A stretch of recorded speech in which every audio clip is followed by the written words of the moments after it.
Olá, turma! Dando continuidade à disciplina de termologia, nós estamos na semana 6 e hoje a gente vai falar então de mudança de estado.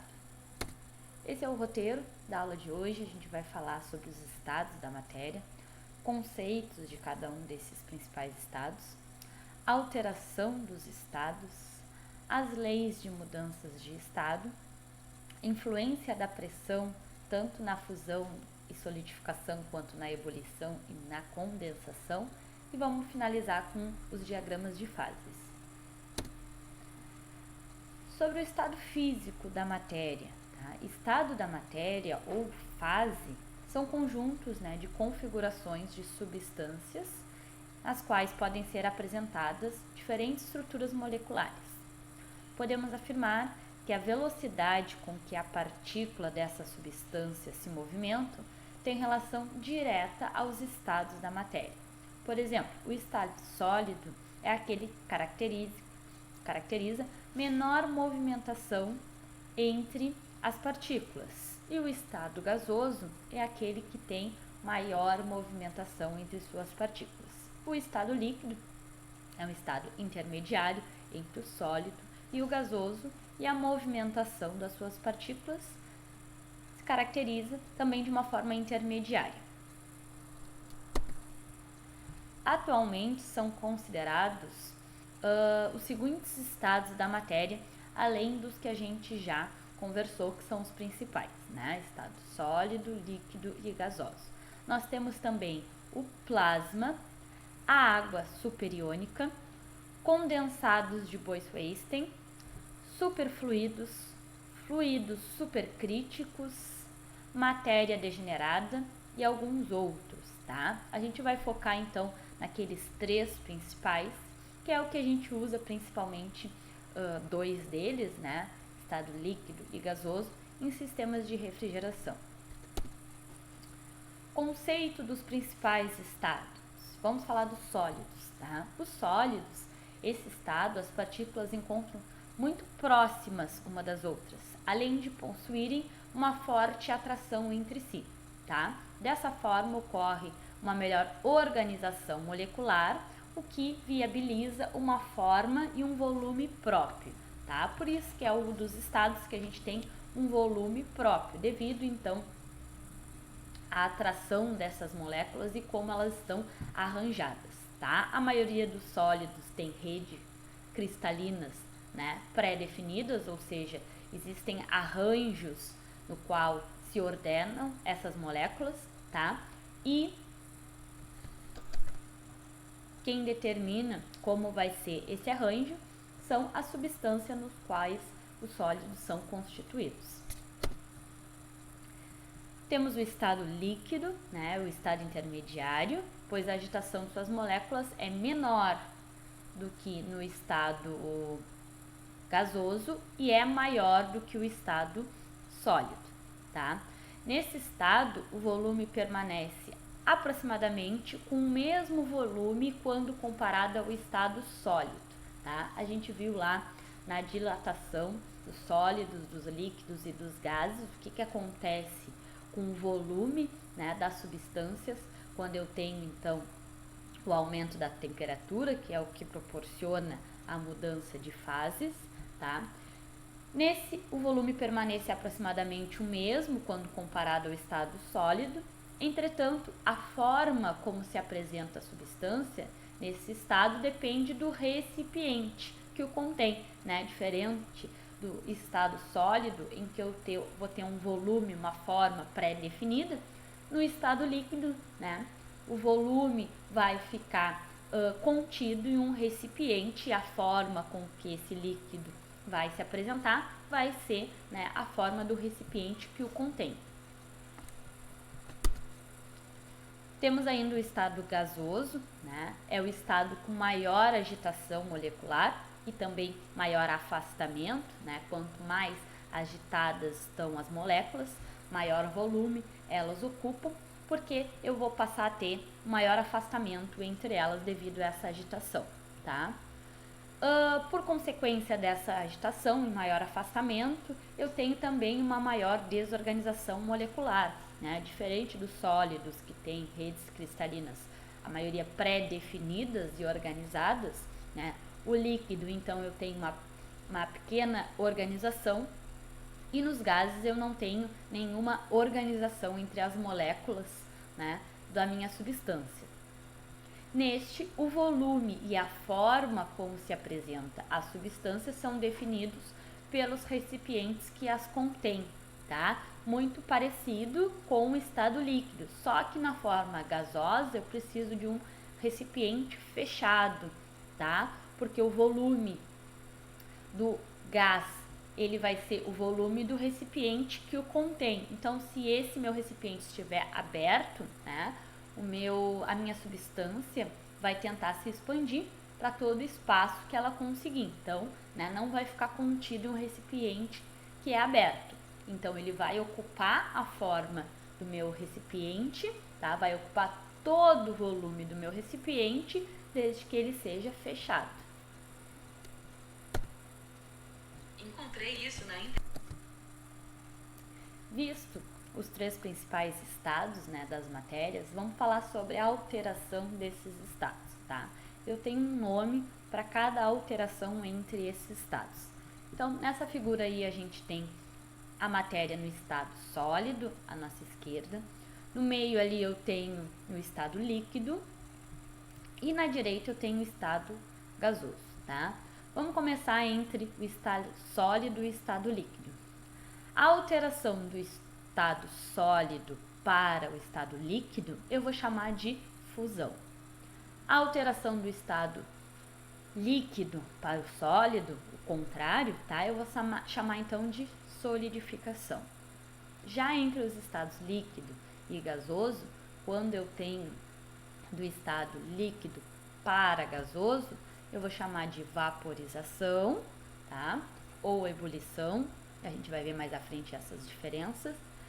E do estado gasoso para o estado líquido, eu vou chamar de condensação ou liquefação, tá? Tenho também a mudança do estado sólido para gasoso, que tem o mesmo nome do gasoso para o sólido, tá?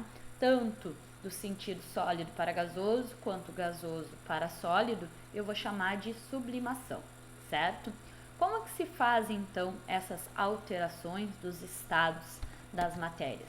Através, né, da adição ou não de calor, tá? Se um corpo se encontra em mudança de estado, é necessário que ele absorva ou ceda calor latente, tá? Para que o processo seja mantido. A gente viu isso nas aulas anteriores, né, que a gente tem então calor latente e calor sensível. Qual a diferença entre esses dois para a gente relembrar? Quando eu tenho calor sensível, eu tenho o aumento da temperatura sem que ocorra mudança de fase, certo? Por exemplo, eu vou aquecer uma água, né? Não vou deixar chegar na temperatura de evaporação, vou apenas aquecer essa água.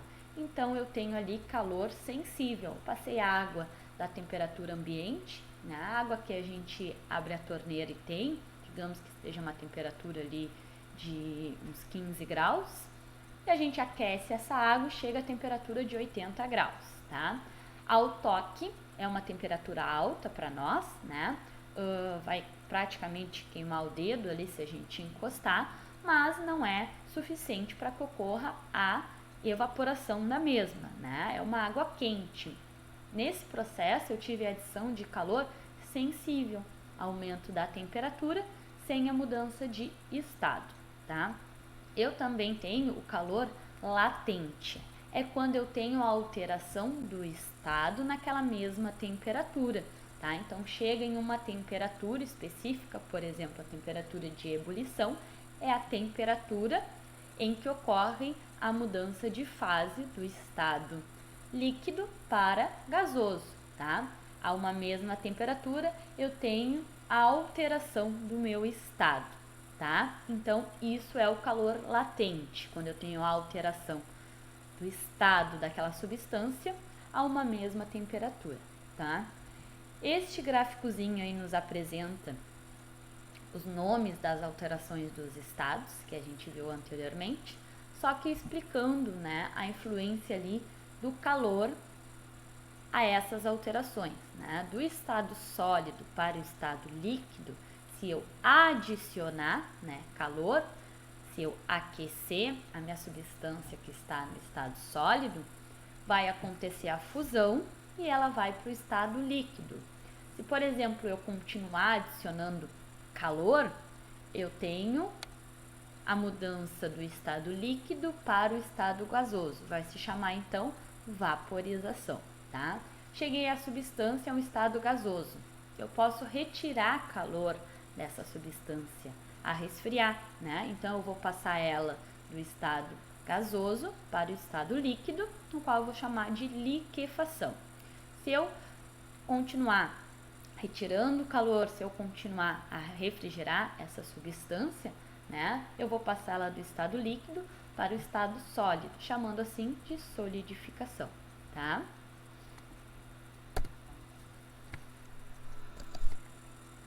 Fazendo uma analogia sobre os sistemas de refrigeração, são as principais mudanças, né? São duas as principais mudanças de estados que a gente encontra dentro dos sistemas de refrigeração.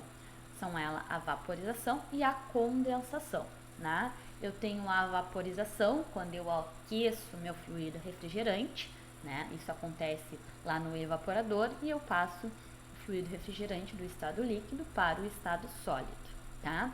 O mesmo ocorre lá no condensador, uma mudança de estado, né? Agora do estado gasoso para o estado líquido.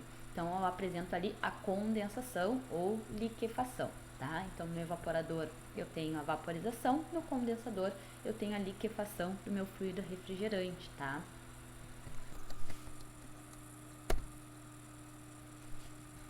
Ainda sobre a alteração dos estados. Durante todo o tempo, para a maioria, pelo menos, das substâncias em que se processa a mudança de estado, tá? Os dois estados mantêm-se a uma mesma temperatura, tá? É aquilo que a gente falou sobre o calor sensível e o calor latente, tá? Então, quando eu tenho a troca, a alteração de estado, né, eu vou ter o calor latente e ela acontece a uma mesma temperatura, pelo menos na maioria das substâncias, tá? Então, aqui a gente tem um gráfico de temperatura e adição de calor, tá? Então, ali na primeira reta, eu vou ter, na primeira curva, na verdade, inclinação ali, eu vou ter o sólido do ponto A até o ponto B. Ali eu tenho o aumento da temperatura, tá? Do ponto B até o ponto C é onde vai acontecer a mudança de fase, né? Do estado sólido para o estado líquido, tá? Eu vou ter ali a fusão e essa fusão vai acontecer a uma temperatura constante. Aí eu passo a ter uma reta no meu gráfico, né? Continua aumentando a temperatura e eu sigo no estado líquido, né? Sigo no estado líquido, agora sim com o aumento da temperatura. Vamos falar sobre as leis das mudanças de fase, como as substâncias se comportam, né, diante dessas leis. As mudanças de estado obedecem às duas leis, tá, pessoal? Sendo a primeira, a temperatura de mudança de estado se mantém constante desde que a pressão seja mantida constante. O que quer dizer isso, tá, gente? Mas isso só vai ocorrer com substâncias que possuem retículo cristalino, tá? Os materiais sólidos, eles podem ser ou cristalinos ou amorfos, tá? O que são os sólidos cristalinos? São aqueles que têm uma estrutura cristalina, né, pré-definida, organizada. Os sólidos amorfos são aqueles que não têm uma estrutura cristalina, tá? Eu não tenho, então, uma organização para as minhas moléculas. O conceito de estrutura cristalina, ele está relacionado à organização dos átomos, né, de forma geométrica. Quando eu não tenho a organização desses meus átomos, né, eu chamo de sólidos amorfos. Quando eu tenho a organização, são sólidos cristalinos, tá? Isso acontece a mudança de estado, tem que se manter então a uma determinada pressão, tá? A mudança de estado só acontece na mesma temperatura quando eu tenho a sua respectiva pressão também constante, certo? A segunda lei nos diz que uma dada substância possui diferentes temperaturas de mudança de estado para diferentes pressões, tá? A relação entre pressão e temperatura pode se dar de forma direta ou inversamente proporcional, tá? Depende da substância e da alteração de estado em ocorrência. O que eu quero dizer com isso? O que a segunda lei quer nos dizer? Né? Que uma substância, ela possui diferentes temperaturas a dadas diferentes pressões. Vamos ao exemplo da água, tá? A água tem temperaturas de solidificação e de evaporação conhecidas, né? A água, a gente tem o costume de dizer que a água, né, vai evaporar a 100 graus e vai solidificar a 0 graus. Só que isso acontece à pressão atmosférica, tá? Isso não é uma verdade absoluta, isso não acontece em qualquer meio, isso acontece a uma dada pressão, tá? Então, essas temperaturas na quais a gente conhece as temperaturas de solidificação e evaporação ocorrem a uma determinada pressão. Se eu alterar a pressão no qual esse fenômeno acontece, essas temperaturas também vão ser alteradas. É isso que a segunda lei quer nos dizer quando ela fala que possui diferentes temperaturas de mudança de estado, tá? Para diferentes pressões. Por que a gente precisa entender essas leis, né? Porque a gente aplica elas diretamente nos sistemas de refrigeração, tá? A gente vai ter ora a compressão, ora a expansão. Então, a gente vai mudar a pressão no qual o fluido está submetido, tá? Junto com a pressão, vão ser alteradas as suas temperaturas de mudança de estado, tá? Então, aumentando ou diminuindo a pressão, eu vou alterar também as temperaturas no qual ocorrem as mudanças de estado.